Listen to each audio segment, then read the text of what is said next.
ನಮಸ್ಕಾರ ಸ್ನೇಹಿತರೆ, ಮತ್ತೆ ನನ್ನ ಚಾನಲ್ಗೆ ಸ್ವಾಗತ. ಆಲ್ರೆಡಿ ಥಂಬ್ನೈಲ್ ನೋಡಿ ಇವತ್ತಿನ ಟಾಪಿಕ್ ಏನಂತ ಗೊತ್ತಾಗಿರ್ಬೋದು. KSET 2023 ಯಾರ್ಯಾರ್ದು ಕ್ಲಿಯರ್ ಆಗಿತ್ತು ಅವರಿಗೆ ಮತ್ತೊಂದು ವೆರಿಫಿಕೇಷನ್ ಡೇಟ್ ಕೊಟ್ಟಿದ್ದಾರೆ. ಆ ಡೇಟ್ ಏನಂದರೆ 13/9/24. ಆದರೆ ಇದು ಕೆಲವು ವಿದ್ಯಾರ್ಥಿಗಳು ಅಥವಾ ಆಸ್ಪಿರೆಂಟ್ಸಿಗೆ ಮಾತ್ರ. ಅದ್ರ ಬಗ್ಗೆ ಈ ವಿಡಿಯೋದಲ್ಲಿ ಮಾತಾಡೋಣ. ಅದಕ್ಕಿಂತ ಮುಂಚೆ ನನ್ನ ಚಾನಲ್ನ ಸಬ್ಸ್ಕ್ರೈಬ್ ಆಗಿಲ್ಲ ಅಂದರೆ ಆಗಿಬಿಡಿ. ನನ್ನ ಚಾನಲ್ ಬಂದು ಕನ್ನಡ ಮಾಧ್ಯಮ ವಿದ್ಯಮಾನ, ನಮ್ಮ ಕನ್ನಡ ಶಾಲೆ, ನಮ್ಮ ಹೆಮ್ಮೆ. ನಮ್ಮ ಚಾನಲ್ ಆಲ್ಮೋಸ್ಟ್ 930 ಸಬ್ಸ್ಕ್ರೈಬರ್ ದಾಟಿದೆ. ಇವಾಗ ಬೇಕಾಗಿರೋದು ಜಸ್ಟ್ 70 ಮಾತ್ರ 1000 ಆಗೋಕ್ಕೆ. ಬೇಗ ಬೇಗ ಸಬ್ಸ್ಕ್ರೈಬ್ ಮಾಡಿ, ಯಾರೂ ಮಾಡಿಲ್ಲ ಅವರು. ಫ್ರೆಂಡ್ಸ್, 1/9/24 ಒಂದು ಪ್ರಕಟಣೆ ಹೊರಡಿಸಿತ್ತು KEA. ಆ ಪ್ರಕಟಣೆ ಏನಂದರೆ KSET 2023 ಮೂಲ ದಾಖಲೆ ಪರಿಶೀಲನೆ. ಇದರ ಪ್ರಕಾರ ದಿನಾಂಕ 11/7/22/7 ಇಲ್ಲಿಂದ ಇಲ್ಲಿವರೆಗೆ, ಮತ್ತು 31 ಮತ್ತು 17/8. ಇಷ್ಟು ದಿನ ಏನಾಗಿತ್ತು, ಡಾಕ್ಯುಮೆಂಟ್ ವೆರಿಫಿಕೇಷನ್ ಆಗಿತ್ತು. ಈ ದಿನ ಲಾಸ್ಟ್ ಅಂಥೇಳಿ ಡಿಕ್ಲೇರ್ ಮಾಡಿದ್ರು. ಬಟ್ ಸ್ಟಿಲ್ ಗೈರು ಅಥವಾ ದಾಖಲಾತಿ ಪರಿಶೀಲನೆ ಅಪೂರ್ಣಗೊಂಡ ಅಭ್ಯರ್ಥಿಗಳು ಮತ್ತೊಮ್ಮೆ ದಾಖಲೆ ಪರಿಶೀಲನೆಗೆ ಕಾಲಾವಕಾಶ ನೀಡುವಂತೆ ಪ್ರಾಧಿಕಾರಕ್ಕೆ ಕೋರಿರುತ್ತಾರೆ.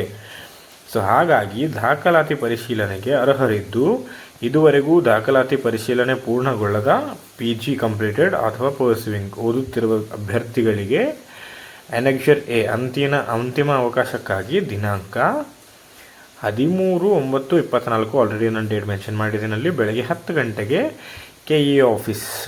ನಿಮ್ಗೆ ಗೊತ್ತಿರುತ್ತೆ ಎಲ್ಲ KEA ಆಫೀಸು. ಅಲ್ಲಿ ನೀವು ಹೋಗಬೇಕಾಗಿರುತ್ತೆ. ಮತ್ತು ಇದು ಕೊನೆಯ ಅವಕಾಶ ಆಗಿದ್ದು, ಅವಸತಿ ಕೂಡ ಅದೇ ಮೆನ್ಷನ್ ಮಾಡಿದ್ರು. ಬಟ್ ಸ್ಟಿಲ್ ಇದು ಕೊನೆಯ ಅವಕಾಶವಾಗಿದ್ದು ಮತ್ತೊಮ್ಮೆ ದಾಖಲಾತಿ ಪರಿಶೀಲನೆಗೆ ಅವಕಾಶ ನೀಡಲಾಗುವುದಿಲ್ಲ ಹಾಗೂ ಅರ್ಹತಾ ಪಟ್ಟಿಯಿಂದ ಕೈ ಬಿಡಲಾಗುವುದು. ನಿಮಗೆ ಲಿಸ್ಟಿಂದ ಕೈ ಬಿಡ್ತಾರೆ ಅಂತೇಳಿ ಮೆನ್ಷನ್ ಮಾಡ್ತಿದ್ದಾರೆ. ಮತ್ತು ಈಗಾಗಲೇ ಆಲ್ರೆಡಿ ದಾಖಲಾತಿ ಎಲ್ಲ ಪರಿಶೀಲನೆ ಪೂರ್ಣಗೊಂಡು KSET ಪ್ರಮಾಣಪತ್ರ ಸರ್ಟಿಫಿಕೇಟ್ ಯಾರು ತಗೊಂಡಿಲ್ವಾ, ಅದು ಡಿಗ್ರಿ ಪಾಸ್ ಆದವರು. ಅಂಥ ಅಭ್ಯರ್ಥಿಗಳು ಕೂಡ ಆವತ್ತಿನ ದಿನ ಮೇಲ್ಕಂಡ ದಿನದಂದು ಖುದ್ದು ಹಾಜರಾಗಿ ದಾಖಲೆ ಪರಿಶೀಲನೆ ಸಮಯದಲ್ಲಿ ನೀಡಲಾದ ವೆರಿಫಿಕೇಷನ್ ಸ್ಲಿಪ್ ಏನು ಕೊಟ್ಟಿರ್ತಾರೆ ಅದನ್ನು ಪ್ರಾಧಿಕಾರಕ್ಕೆ ಸಲ್ಲಿಸಿ KSET ಪ್ರಮಾಣಪತ್ರವನ್ನು ಪಡೆಯಲು ಸೂಚಿಸಿದೆ ಕಾರ್ಯನಿರ್ವಾಹಕ ನಿರ್ದೇಶಕರು ಇವ್ರ ಕಡೆಯಿಂದ. ಡೋಂಟ್ ವರಿ, ಇಲ್ಲಿ ಸ್ವಲ್ಪ ಬ್ಲರ್ ಆಗಿದೆ, ಇದು ಅಫಿಷಿಯಲ್ ಹೌದಾ ಅಲ್ವಾ ಅಂಥೇಳಿ. ಇದು ನಾನು ವೆಬ್ಸೈಟಿಂದಾನೇ ಡೌನ್ಲೋಡ್ ಮಾಡ್ಕೊಂಡಿರೋದು. ಇಲ್ಲಿ ಒಂದು ಲಿಸ್ಟ್ ಬಿಟ್ಟಿದ್ದಾರೆ. ಲಿಸ್ಟಲ್ಲಿ ಟೋಟಲ್ 401 ಆಸ್ಪಿರೆಂಟ್ಸ್ ಅಥವಾ ಸ್ಟೂಡೆಂಟ್ಸ್ ನೇಮ್ ಇದೆ. ಇವ್ರು ಮಾತ್ರ ವೆರಿಫಿಕೇಷನ್ಗೆ ಅಲೌಡ್ ಅಂತ ಹೇಳಿದ್ದಾರೆ.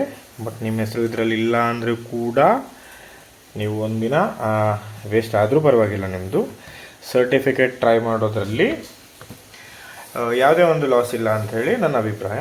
ನೋಡ್ಬೋದು ನೀವು, ಕೆಮಿಕಲ್ ಸೈನ್ಸ್ ಇಷ್ಟು ಜನ ಇರುತ್ತಾರೆ. ಇದು ಕಾಮರ್ಸ್. ಇಲ್ಲಿವರೆಗೂ ಕಾಮರ್ಸ್. ಇದೇ ಥರ ಸಬ್ಜೆಕ್ಟ್ ವೈಸ್ ಡಿವೈಡ್ ಆಗಿದೆ. ಈ ನೋಟಿಫಿಕೇಷನ್ ನಾನು ಲಿಂಕ್ ನಿಮಗೆ ಡೈರೆಕ್ಟ್ ಕೊಟ್ಟಿರ್ತೀನಿ KEA ವೆಬ್ಸೈಟ್ದು ನನ್ನ ಡಿಸ್ಕ್ರಿಪ್ಷನ್ನಲ್ಲಿ. ನಿಮಗೆ ನೋಡೋಕ್ಕಾದರೆ ಸರಿ, ಅಥವಾ ನಿಮ್ಗೆ ಗೊತ್ತಾಗಿಲ್ಲ ಅಂದರೆ ನೀವು ಕಮೆಂಟ್ ಸೆಕ್ಷನಲ್ಲಿ ತಿಳಿಸಿ ನಿಮ್ಮ ನೇಮು ಮತ್ತು ಸಬ್ಜೆಕ್ಟು. ನಾನು ಚೆಕ್ ಮಾಡಿಬಿಟ್ಟು ರಿಪ್ಲೈ ಮಾಡ್ತೀನಿ. ಇದಿಷ್ಟು ಈ ವಿಡಿಯೋದಲ್ಲಿ. ಮತ್ತೆ ಬೇರೆ ವಿಡಿಯೋ ಜೊತೆ ಸಿಗೋಣ. ಬಾಯ್.